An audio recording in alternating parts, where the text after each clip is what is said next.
This was an absolutely glorious flight, and the footage will speak for itself. It's the calmest air conditions I've ever had here. I mean, all the way up to the ridge tops.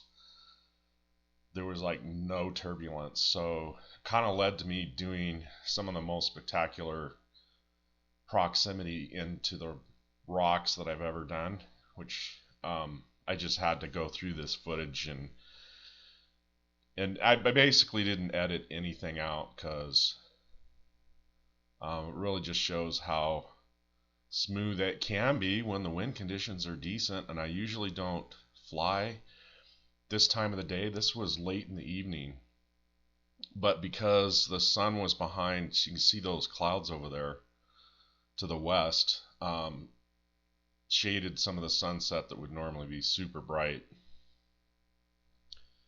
But yeah, when I walked outside after our dirt bike ride today, it was so calm. I was like, just gotta get out here and fly in this, because I don't know if I never have flown in wind conditions this calm before. So it's just such a delight on FPV, especially with a fixed wing, to be able to look at how calm it is. The only thing that would have made this calmer would, right now it's calm, but when the RPMs of my motor, I get up to 45 to 55% throttle, these twin blades start to vibrate and introduce jello into the video.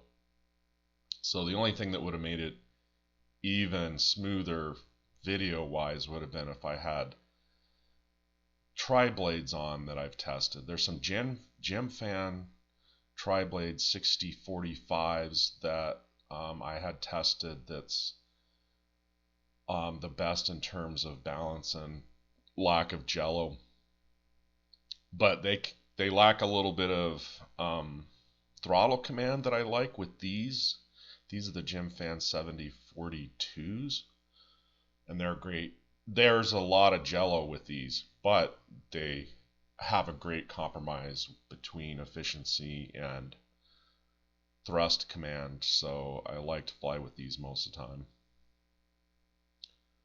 But anyway, yeah, especially after I got my the altitude and elevator override settings the way I wanted them on cruise mode, I really just had to get out here. But even in angle mode, man, it's just like locked in. I wish we had more calm conditions like this all the time, because it just so much more fun to fly. Then right up here, then I feel way more comfortable flying in close to everything. But right here, I start to lose a bit of video because of the neighbor's house and the willow trees across the street. And that was what, so I'm looking back to see, so right there by my altitude indicator, there's a big round clump of willow trees, and then my neighbor's house. That's what was interrupting the line of sight to the ground station for video there for a second. But yeah, I don't cut this video at all. I get up on the ridge lines and fly back to the east, and then again back to the west. It's about 25 minutes, so it's going to be a longish video. So I'll probably intermix a little bit of music into this. Hopefully you'll enjoy it.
right about here, I decide to head straight away to the big knob on the left of my crosshatch there, instead of going up to the highest peak, which I've done a lot on the right hand side there. I'm just going to fly by it and then go up and do a turnaround up there.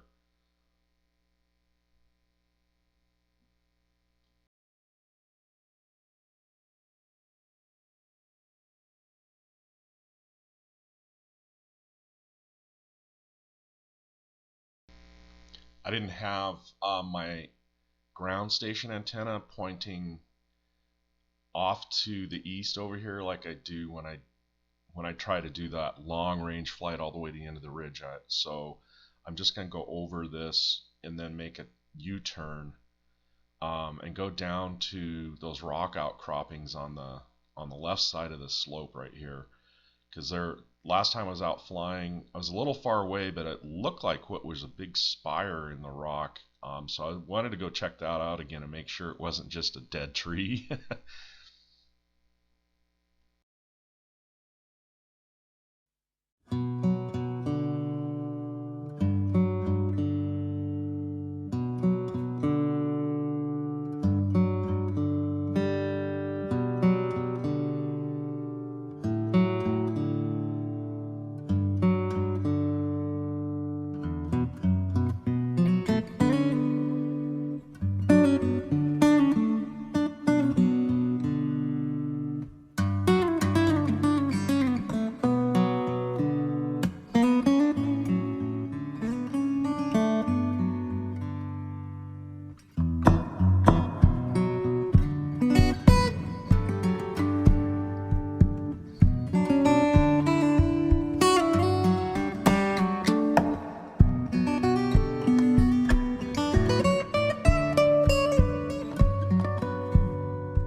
Yeah, it's this ridge outcropping right here on the left. And yeah, sure enough, that is kind of a pyramid of rock that's left from erosion there. Pretty cool. Don't see that very often usually.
hadn't been up to this upper ridge in quite a long time, so I decided to go up there. But you can see when I'm at right around 45 to 50% throttle, yeah, there's a lot of vibration with these props. So I might swap props for a while after this. So you hadn't been over this ridge line up here. It's pretty cool.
you.